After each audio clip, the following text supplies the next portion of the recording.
that overall, financially, doesn't matter, I guess, how smart you are. 1 + 1 is 2. And our goal is to try to completely fix your financial life as we end our music. Thank you. Done? Thank you, sir. All right. Appreciate it. Thanks for being here as we that's our new theme song. What do you think? I like it. In fact, it talks about what we do, which is strategic income. Keeping your family out of debt, managing money, planning for the future. You know, the Total Financial Hour is here every week at this time. Trying to help your family make better financial decisions. But one of the biggest mistakes that we see time and again is that people don't understand the way that fees, especially financial fees, investment fees in your retirement accounts, how they work. How do they keep you from, in some cases, gaining any interest and certainly not keeping up with the market? So many times people forget that the financial world is not a free world. I love it when people say, you know, Arif, I pay $45 a year. I say, well, that's nice, but would you work for $45 a year? Probably not. Jeff Gerard is here with me as well. As we're working on, this is our first show ever between Cody and Jeff, and we're doing our best to try to make it. No, we've only done about 3,000 of these, so let's work through this a little bit here. Yeah, for a lot of folks, we have to understand that the financial world is a business, and I'm okay with that. If I go to a restaurant, I expect to pay for a meal, to get a meal. If I go buy a computer, I expect to receive a computer and to pay for, right? I mean, it's not a secret. But what I don't want you to do is to think that they work for free, or in some cases, that you have a special deal. Because if they send you any kind of emails, it's more than $45 a year to manage the IT department. So it's never a matter of that. It's a matter of, does it make sense? If it does, great. But don't think that in a financial account, I'm dealing with this right now. Somebody says, oh, I'm going to put my money in my existing 401k. Great. Do you understand that in a 401k at work, you pay fees and there's risk? Now, if you pay $1,000 a year and you make $10,000 a year, that's a pretty good deal. I would do that, wouldn't you? Sure. Yeah, I think sounds like a good deal. Yeah, most of us would say, I'm willing to buy something and receive it. Here's a challenge I have. If we had a quarter, which means 3 months, and we've lost money, and you get your statement and it still says that you paid $375 in fees, you're like, wait a second. Yeah, it feels kind of yucky. Yeah, what did I buy? Yeah. Most people don't realize in the financial world, you are not buying safety, security, advice. What you are buying is for a computer to manage your money, to put it into a system, to have it go off. Your broker's job is to not babysit your money. No, his job is to keep your money. I mean, if you really think about it, I can't think of the number to place on how many stories you've told me, Arif, where you're sitting with a client and they're putting money into an account for 5, 10, 15, even 20 years, and they say, gosh, you know, everybody's talking about the stock market being up, but why does my account seem to not really go up? Why is that? And when you uncover some of the moving parts that are involved in their accounts, they start to see that it wasn't really set up for them to win necessarily. We had one recently, Jeff, where it was a little over 4% in fees per year. Oh, my gosh. Now, 4, that's cute. That's a small number. I like it. But let's talk about this for a minute. She had just under $300,000 in the just around $300,000. It's like $298. So 4 times 3 is 12. It's $12,000 a year. $1,000 a month in fees. Wow. So when we looked at her account, she said, Arif, I started this account 8 years ago with $285,000, and today it has $298,000. So we did the math. 8 years. So she had paid in fees about $100,000. She earned around $13,000. Where do you think the money goes? Now, for many of you, you think that your broker's job is to make you money. That isn't their job. Otherwise, you would only pay them if they made you money. I'm okay if you're paying them for something else, but just ask them, what am I paying you? Well, we have a team of research people in Guam and Chicago and Miami. Well, that's great. But why am I paying more than a guy down the street who has maybe more money in the account? If it's the same individual who's on the ground in Chicago or New York or San Francisco or Los Angeles, what do they care if there's 6 zeros next to somebody's name or 1? It's all, in my opinion, a little bit of a shell game because they are not communicating to you the risk and the fees associated with your account. Well, and the key word here is the word fee. You can talk to your broker and they can say, you know what, we only charge $45 a year, and that might be as a fee. That might be a legitimate number. We're not saying they're lying to you, but you have to ask, what is my total cost? I think the language is the barrier here, because in the fine print, in the tens of thousands of words that come in your, it's like on that onion skin paper, these papers they give you. You can call it a prospectus or a statement, whatever have you. It's disclosed. And they'll say, hey, look, it was written down here. It was, basically like a buyer beware, right? They don't say that. But if you call and you ask, what are my total costs? What are my total deductions? Not just fees. That is where you actually get into the meat and potatoes of it, because the word fee means one thing. Cost means another. Expense means another. And those are all very key terms in the investment world, and you have to be privy to those. Otherwise, you will say, because I have a certain amount of money in my portfolio, Arif, they don't charge me that $45 a year fee. And you have to ask yourself, am I making money? Am I receiving something? Now, you might think that, why are we beating this up? I'm doing this for a couple of reasons, because so many of you forget that you can't get the time back. Right. We had a client recently who said, hey, should I roll over my old 401k into an IRA or into my new 401k account? Here's the reasons that you would do one or the other. If you need to borrow the money in the future, then you're allowed to borrow 50% or $50,000. So once the account reaches a maximum of $100,000, you don't add any more money to it. That's right. In the sense that for the risk return of being able to borrow, I want to borrow money from it. Okay, once you have $200,000, you can still only borrow $50,000. If you have $30,000 in the account, you can only borrow $15,000.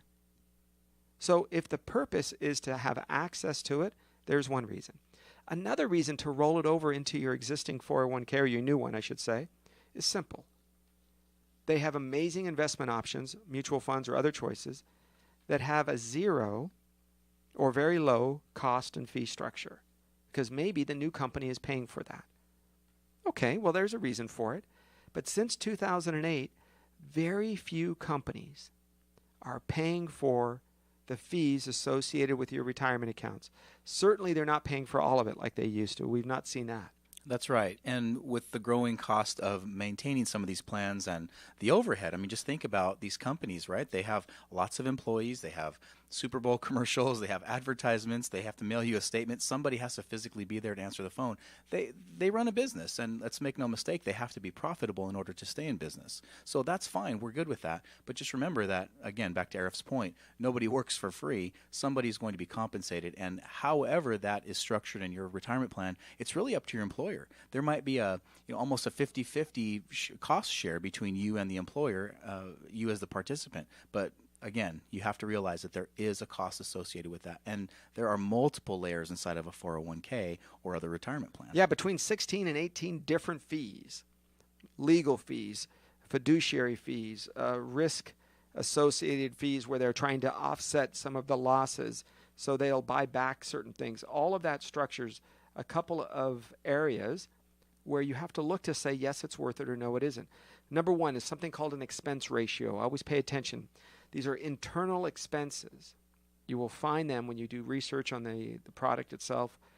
You can find it on your local search engine, not a problem.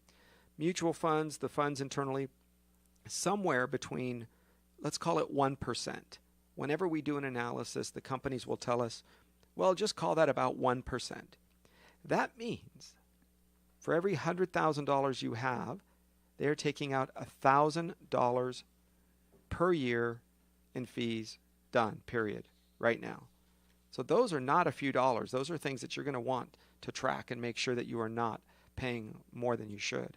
Well, and that goes to, pay for a number of things. And sometimes that is how the broker or the financial representatives or the companies that manage these funds are actually paid, because they do something called a revenue sharing behind the scenes. And so you might say, oh, I don't pay a fee. Well, just know that, again, they don't work for free. And some of that is used to pay for some of the commissions out there. So you have to think about that.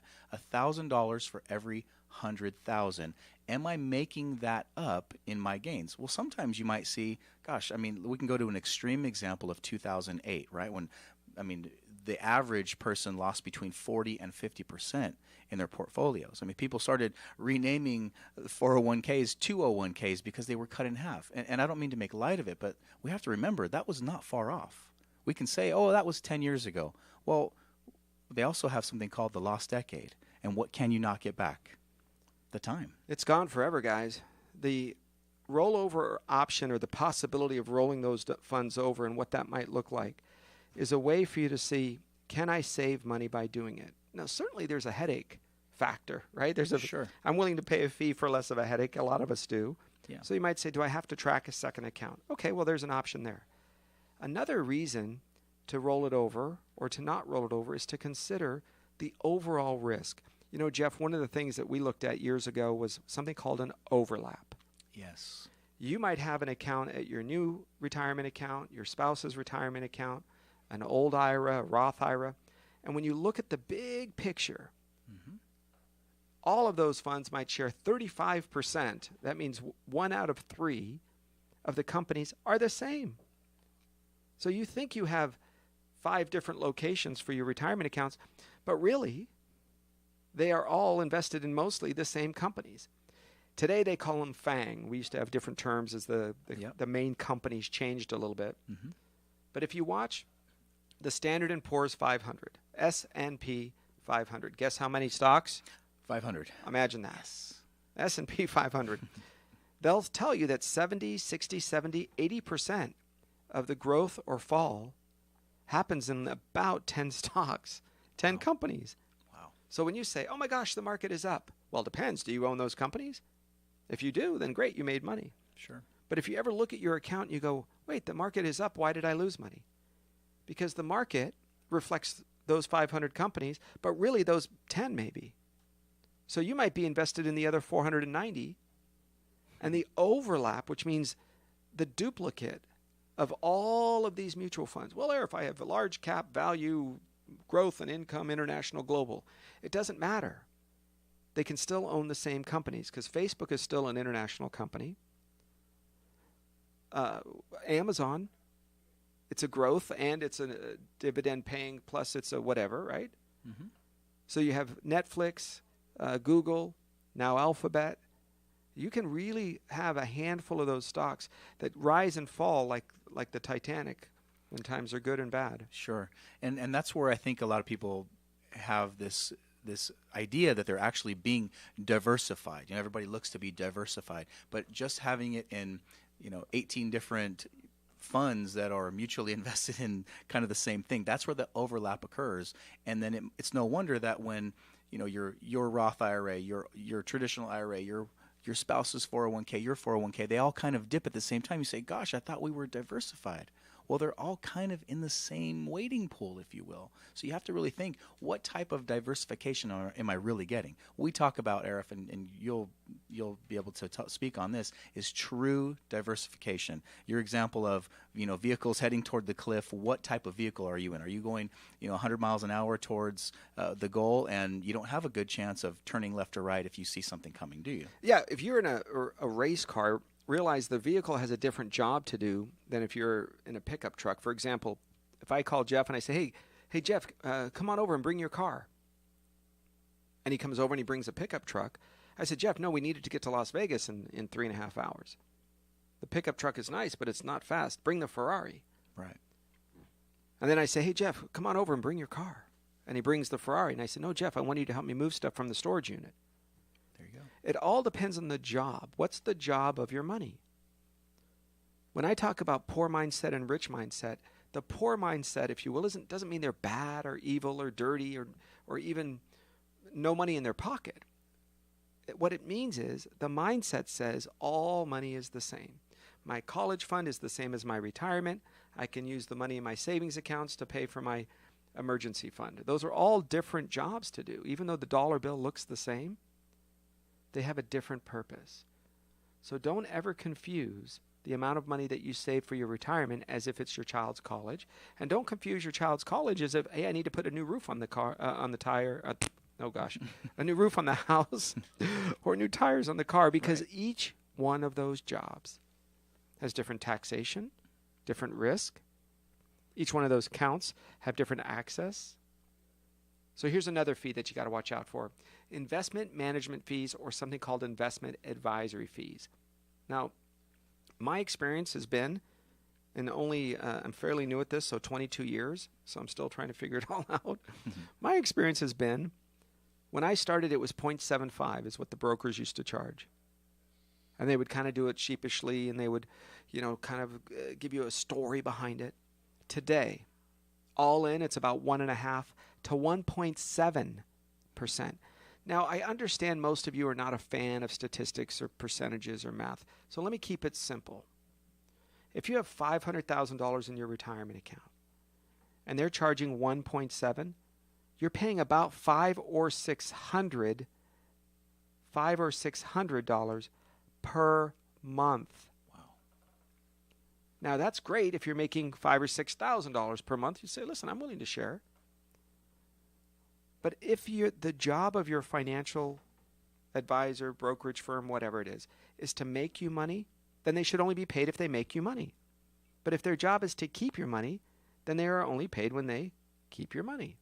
It's not a secret. It's not a disrespect to them in any way, because it isn't, in my opinion. All it is just a matter of trying to get them to get you to understand the job for each money. If you say, I'm willing to have risk, I'm willing to take that, no problem. Who wants to take the risk? You? If you take the risk and you're the one doing the research, then you probably don't need an advisory service where you're paying 1 or 2% in fees. Instead, get an account that has a transaction fee. Transaction fee says if you do something, they're going to charge you per year. They might charge you to hold the assets. Then they're going to charge you a transaction fee. $50 every time you make a trade. $30, $9.99 plus, right? Everybody says it's $9.99, right. And then it really turns into a bit more than that. So that's fine if it works for your scenario. But who's making the decisions? Because if you are paying those advisory fees, and I know my friends in the brokerage world don't like this, but if you're the one paying the advisory fees, that broker better not go to the restroom. They better not play golf. They better not take a lunch break. Because who's watching my money? They say, oh, Arif, that's so silly. I said, no, I gave you my life savings. I can't go back and make this $200,000 again, $2 million, whatever it is. Who's watching my money? Well, Arif, the way we do it is we put it in the computer and I go, aha. Then you are not watching my money. No, there's a computer. We have a team. So then why am I paying you? I mean, listen, I'm okay with whoever's watching my money, but that just means you can't take a break, because my money doesn't take a break. At least between 6 a.m. and let's say 2, right? A little before, a little afterwards. You're watching my money. You're making sure things are good. Hey, Arif, sell. When was the last time somebody said to sell? Never. Because you understand they don't get paid a fee if your money's not at risk. This is a tough conversation. They're not going to like this, and I understand that. But this is still your money. Oh, Arif, here's a good example. Jeff, I heard this the other day. We make money when our clients make money. Really? And I said, oh, no, you forgot a word. They said, what do you mean? I said, well, you make more money when your clients make money. And when your clients lose money, you make money. The only difference when your client's account goes up is you get to charge a greater fee. So you don't rise and fall with them. You don't go, oh, shucks, I'm going to make less money this week. You just have them lose their account. Some of it, part of it. Some of you know people. They lost lots of money in 2000. And then they went back and they did it again in 2008. Said, I'm going to take the same risk. All right, how'd that go? So be very careful, guys. We're going to take a quick break. When we come back, we're going to continue with some of the different fees, some of the different structures that the brokerage world can use to take some of your money. I'm okay with them if you're informed, you're familiar, and you agree. Most of the time, people have no idea. So we're going to get into that and a whole lot more. I'm Arif Halaby. That's Jeff Gerard. on your place for News Talk information. This is your hometown station, KHTS. If you are at least 55 years of age and have a torn or irreparable rotator cuff, you may be eligible for a no-cost clinical trial at Southern California's Orthopedic Institute's Valencia Clinic. Call 818-901-6600 extension 1525 or visit rotatorcuffstudy.com to learn about a study of an investigational shoulder implant. Call 818-901-6600 extension 1525 or visit rotatorcuffstudy.com. Sponsored by Microair Surgical Instruments. Hi, this is Kirk Stinson with Plumbing by Kirk, your hometown plumber. By this time, you should know where all your gas and water shutoff valves are in case of an emergency. If you don't, you should call Plumbing by Kirk. Our friendly staff will be more than happy to set an appointment for one of our technicians to come to your home and clearly mark all your shutoff valve locations. We invite you to visit our website for free plumbing advice at plumbingbykirk.com or give us a call, 263-6519. That's 263-6519. My dad is the best plumber ever. Call Plumbing by Kirk.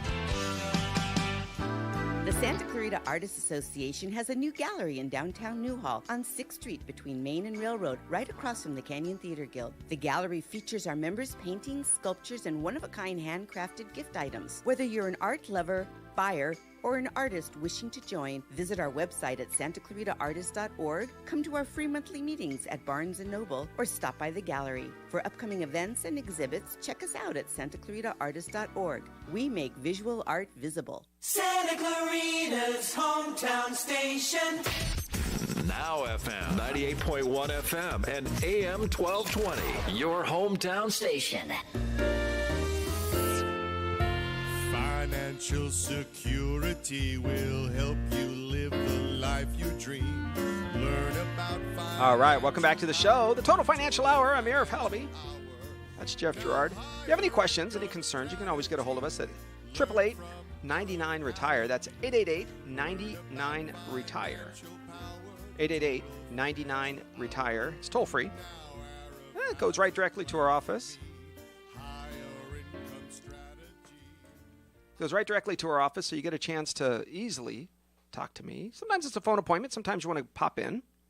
Sometimes you have a chance to actually have a question answered that probably your financial team has been afraid to answer. I know that happens on occasion. Okay, so here's another one. This used to be the most common in the financial world. We used to see it pretty regularly with a front-end load. It used to be called an A-share. We still see them out there. It is one of the only places that in the financial world we're having more money when you hit what's called break points.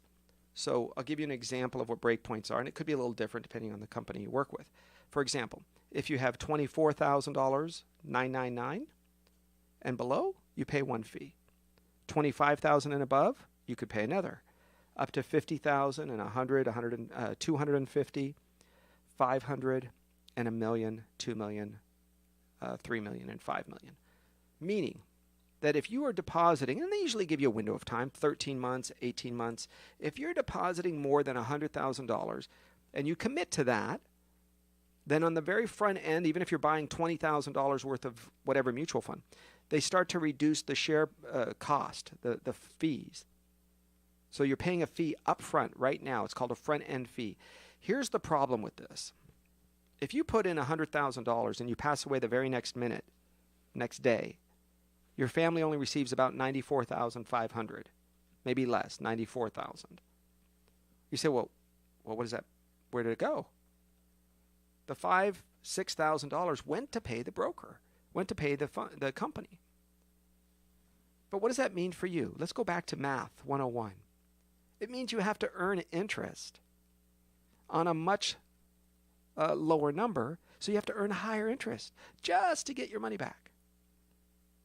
So, in other words, you're not making money until your money passes the $100,000 that you deposited. So the first 5 or 6 or 7%, because you're earning interest on a lower dollar figure, you don't get any of it.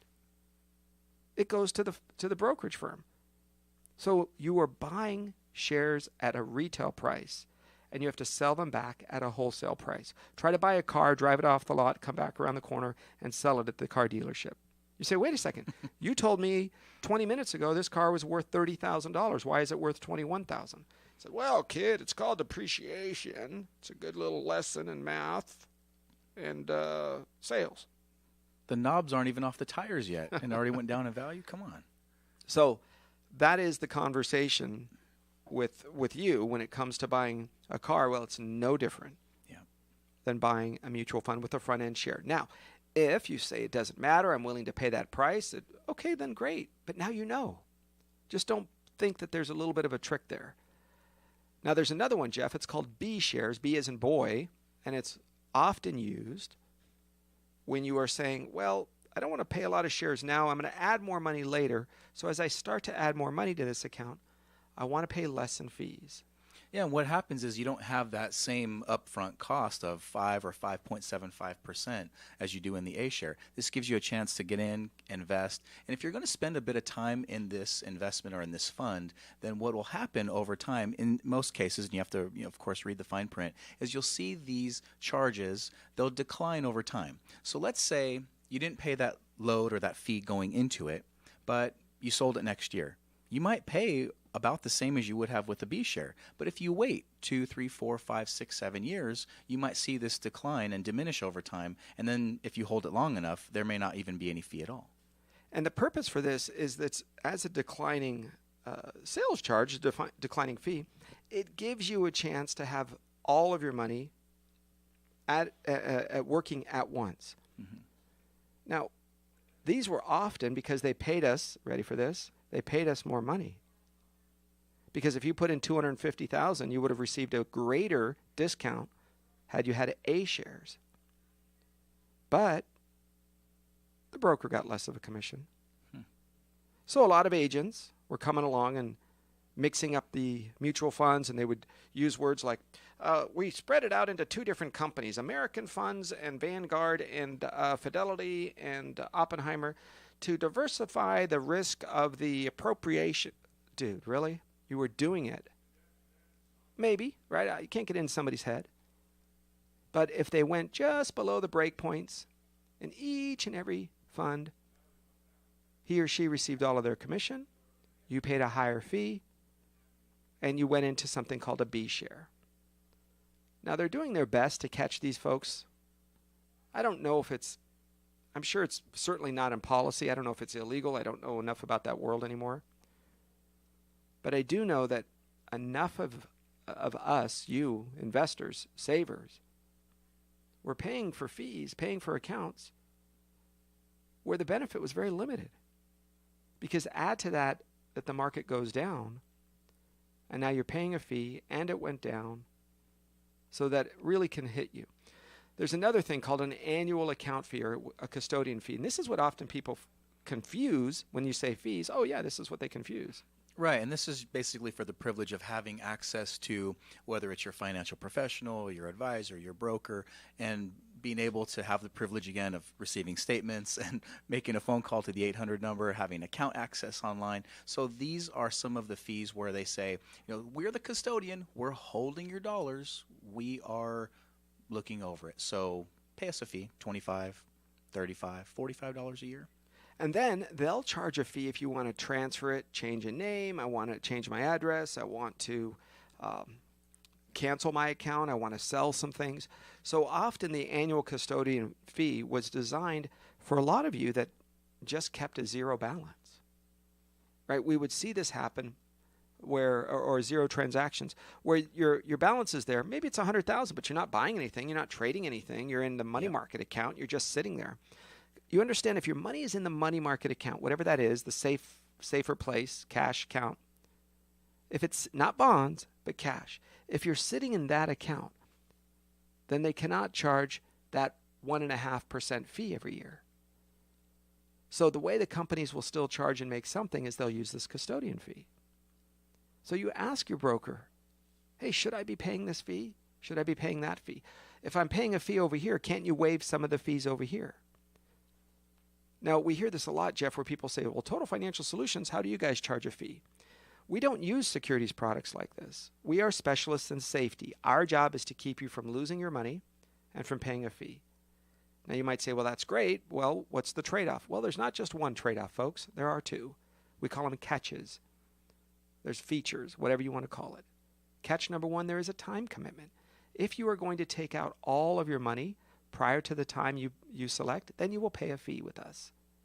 However, after the first year, you can take out 10% per year without a fee, without a monthly fee, without a quarterly fee. Some accounts have 5%, but they give you bonus money, so there's some liquidity issues, which means access, between 5 and 10%.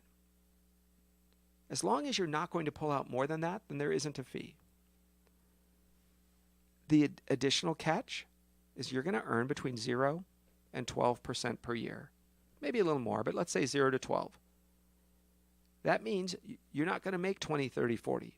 You could, if you pick the correct mutual fund or the correct security or the correct investment, you could make 10, 20, 30, 40, 50, who knows? With us, there's a cap. By paying a fee every year, whether you take your money out or you don't, the industry, the mutual fund industry, the stock market industry, ensures that they're going to make money no matter what. We don't.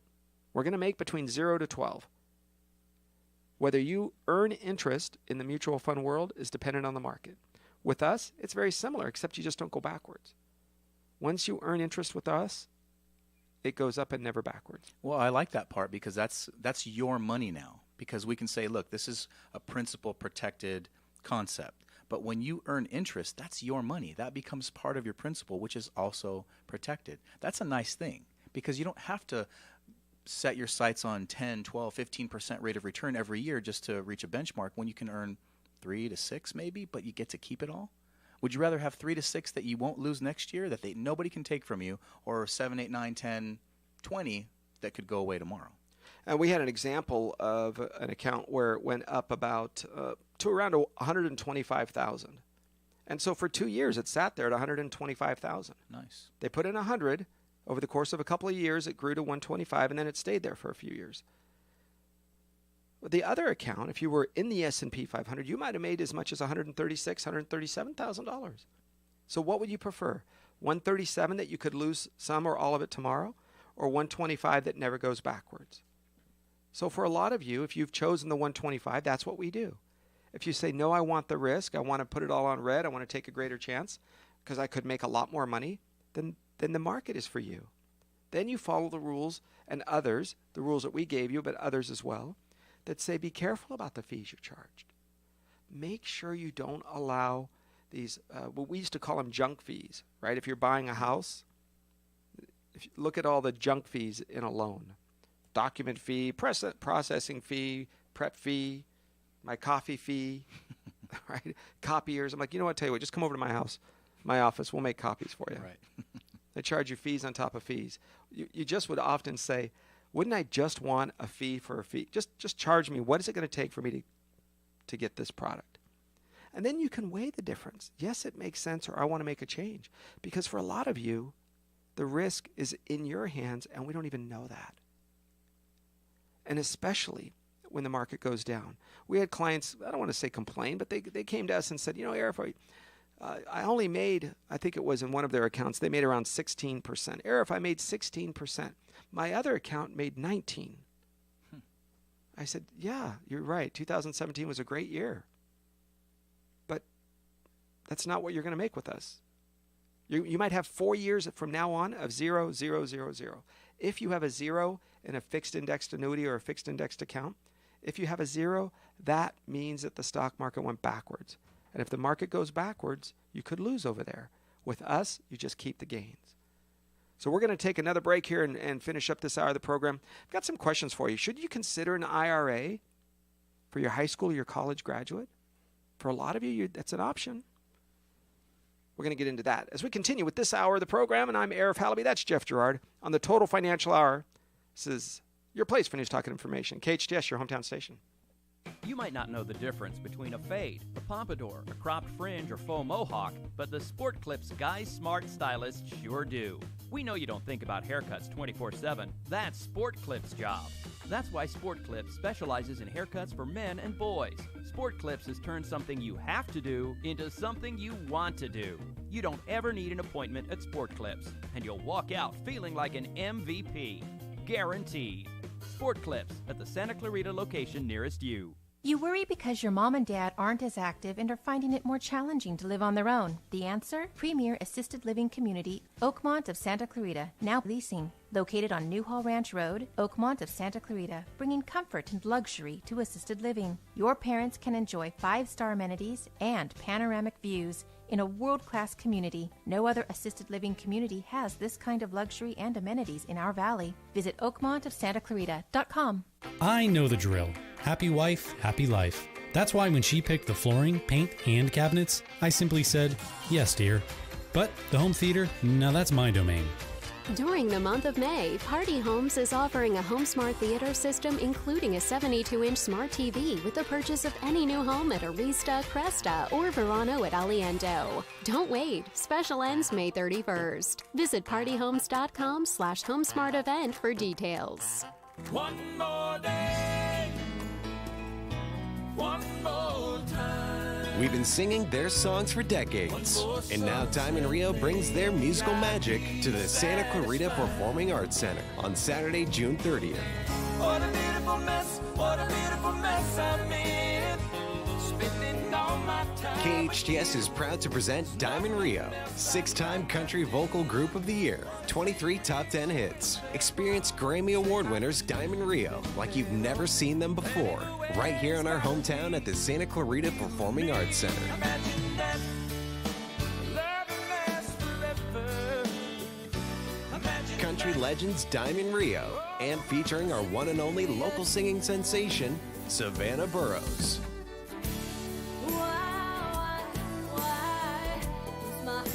Savannah Burrows and Diamond Rio, together at the Santa Clarita Performing Arts Center, Saturday, June 30th. Tickets are going fast. Visit canyonspac.com to purchase yours. canyonspac.com for Diamond Rio. Santa Clarita's hometown station. Now FM 98.1 FM and AM 1220. Your hometown station. Financial security will help you live the life you dream. Hey, welcome back to the show. Total Financial Hour. I'm Arif Halaby along with Jeff Gerard as we're talking about your family's finances. All right, one of the biggest mistakes people make is they don't understand how IRAs work. What does the I stand for in IRA? Individual. Imagine that. So that means there is no such thing as a joint IRA. You see how I paused there? There are such things as joints because we passed it in California. But a joint IRA, no. I only laugh about that because of one reason. I was in San Francisco last week. Let me tell you, did I talk about this on the show before? I don't know if I did yet. Folks, let me tell you, you want to see the armpit of America? Now, I haven't been to every single city or every single state. Close your eyes, close your nose, just look at a picture. It's probably one of the more beautiful cities around. But take a look at nearly every block. In fact, my wife and I, after like the second day, started kind of taking a look and cataloging, if you will. We couldn't go up more than a half a block without smelling marijuana, urine, or feces. Now, forgive me for your lunch break. I won't bring that up again. I'll just say human waste. You'll get your imagination around the rest of it. I have pictures of hypodermic needles everywhere. Everywhere. In fact, it's probably like the third time I was like, this is enough. I can't keep taking pictures. It's the same. Right. It's like taking a picture of a wall. There's a wall. There's a wall. It was amazing to watch people shooting up. And listeners, if you've been with us for very long, you know that I was a Los Angeles policeman for almost 11 years, 10 years, 7 months, and 3 days, but I wasn't counting. And, that was a felony in some cases. When someone is shooting up, they have heroin inside of the needle. Possession. These are some bad things. Just an empty needle, and they didn't have a prescription, was a misdemeanor. I think it was 11,550, but for some reason it probably not or close to it. The reason I bring this up for you is because those are great, amazing liberal policies. We have one political party in the state of California. Last night I watched on one of the news stations. It was the lady mayor who's a liberal who created the sanctuary policies in San Francisco. She wrote the law. Civil rights attorney. Sounds like a pretty sharp lady.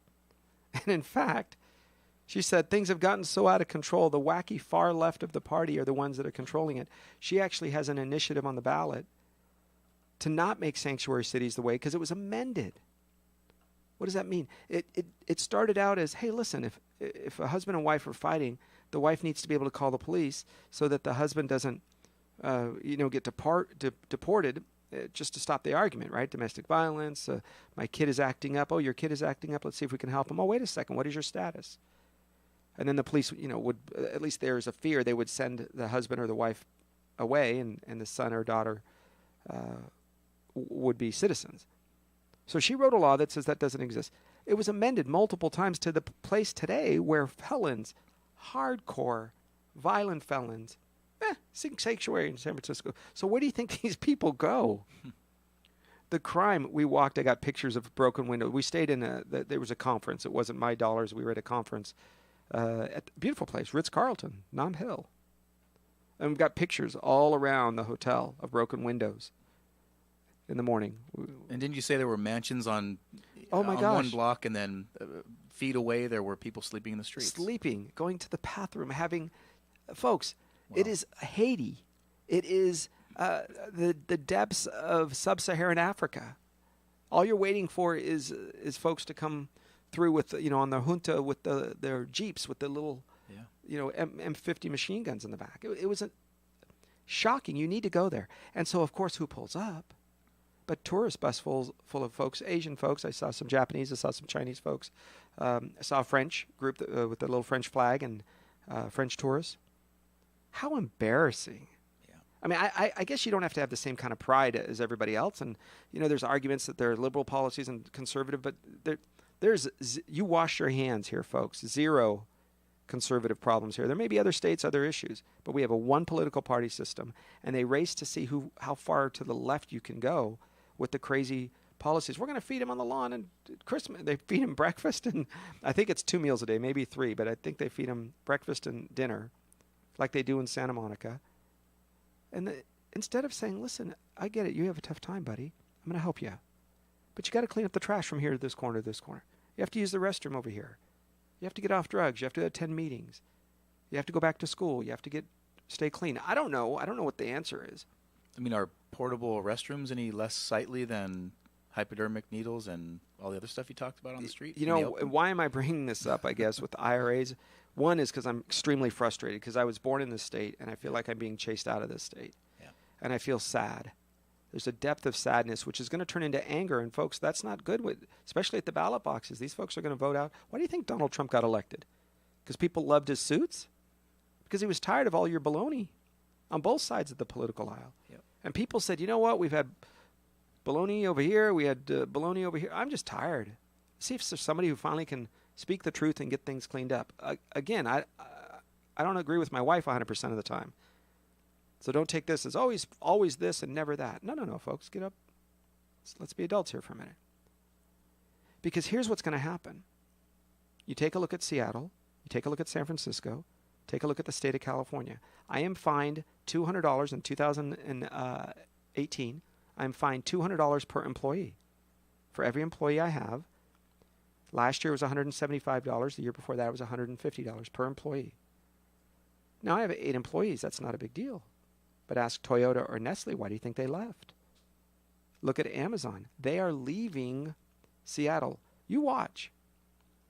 They just said, arbitrarily, we're just going to, that's it. All we need is a little extra money. How about you just kept messing up with what you have and we're supposed to give you more? I share this with you because the individual retirement account is deferring taxes.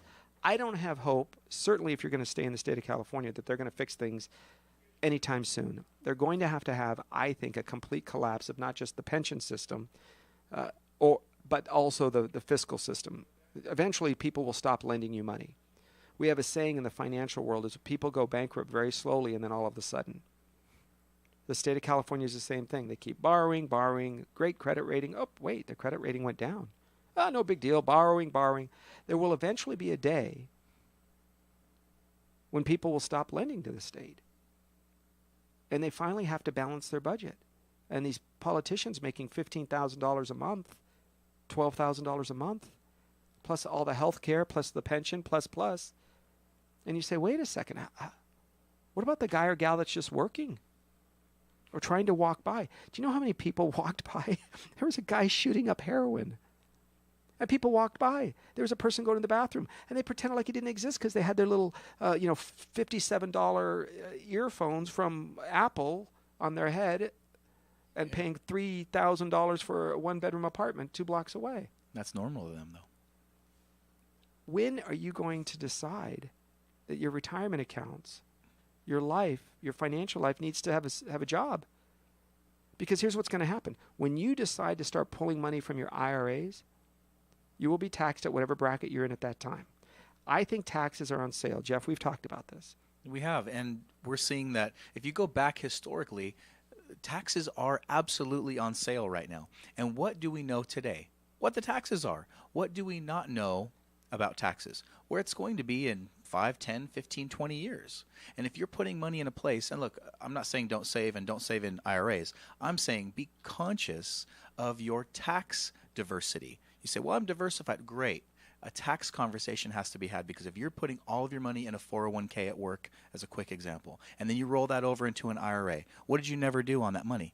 Pay taxes. And when you take that money out, I love this question when people say, Arif or Jeff, when do I not have to pay taxes on my IRA? When I'm 65 or 70? Like, come on. Yeah. You have to realize you never paid Uncle Sam. You have to square up at some point. Whether you're alive or whether you're dead and your kids do it for you, you have to pay taxes on that account. The most common, I don't get it as much now, but I used to get it probably 3 out of 4 times. So is it age 65 or 70 that I stopped paying taxes? I didn't know where that was coming from. I didn't remember ever hearing that. Yeah. But it must have been permeating through the system because people thought. Yeah. And in the 1994 Republican Revolution, maybe 95, 96, where Bill Clinton and Newt Gingrich, Republican, Democrat, they got together and they said, we're going to start taxing Social Security differently. Before, you didn't used to pay taxes on Social Security. Right. They came up with this plan that said, if you make more than a certain amount of money, we're going to pay taxes on Social Security. Well, they've never moved that number up. So what used to be, well, that's pretty expensive. That's a pretty high number. Today, it's kind of a lower middle class number. That means everybody pays taxes just about on Social Security. Whereas before, it was designed for the wealthy folks that were still collecting Social Security but had other sources of income. Well, only they would pay taxes. But they forgot to raise that, just like the alternative minimum tax.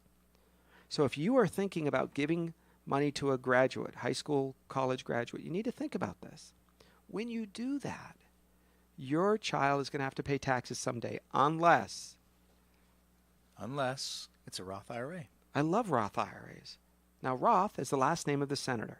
He created it. He said, I got an idea. Let's start this. Or at least they named it after him, however it went down. Maybe it was in the cloakroom. I'll give you this. What is it? Pork earmark? If you give me the next thing after me, sure, you got it. We'll name it Roth. So Senator Roth has a Roth IRA named after him. Here's what it means. It means the money that you put in is post-tax, just like the money in your pocket, right? Your checking, your savings account. You've already paid tax on it. You put that money into a Roth IRA and you never pay taxes again on the earnings or the money you put in. It doesn't count against them for grad school or for student loans. It doesn't count against them for FAFSA, which means the federal aid. And it doesn't count against them for anything that would be used in a negative way towards college. But it can help them when the time comes for them to buy a house or a car. It can count as assets in their favor. So you get all the benefits, but none of the drawbacks. But here's the catch. Ready? They're going to have some sort of earned income. If you're going to give them money and it says put this into a retirement account, you can't just give them money for existing. They have to have some sort of earned income. Now, here's how it works. $5,500. You can give them up to that amount. They put it into a Roth IRA. Now, if they earned, let's say they earned $6,000, it's below the amount to pay any taxes. With the Trump tax plan, it went from $6,200 or so up to $12,000. That means you can make $12,000 before you owe any federal income tax. It's called a standard deduction. So that means if you earn less than that, but I gift you money, you've spent all the money you made, but I gift you money, you can use the income that you earned as a credit to deposit the money I give you into the Roth. That means you don't pay tax now. You don't pay tax while you're earning it. And under current law, it's never subject to income tax. You've heard me say, who makes the rules, rich or poor people? Right? It's not a trick question. It's not even rhetorical. I want you to answer to yourself. But the difference is in America today with these little special magic Google devices, we all have access to everything all the time. So you now know the rules. You know the game that wealthy people have been playing for years. They can't keep it from you. It's no longer, well, only those people over there get to send their kids to college. The rest of us have to go to work. No. The information comes to you. So you can learn about how to be wealthy, successful, financially, whatever that means to you. Now we just have to learn how to implement it. Does it make sense to do it? I would say only if your child is going to have a Roth IRA. Make sure they qualify. If you have any questions, 888-99-RETIRE. That's our phone number. 888-99-RETIRE. That's 888-99-RETIRE. Thanks for listening. I'm Arif Halaby, and that's Jeff Gerard. We're here every week at this time. You can also go to hometownstation.com. On AM 1220, your hometown station. KHTS, AM 1220, and 98.1 FM Santa Clarita. It's 1 o'clock.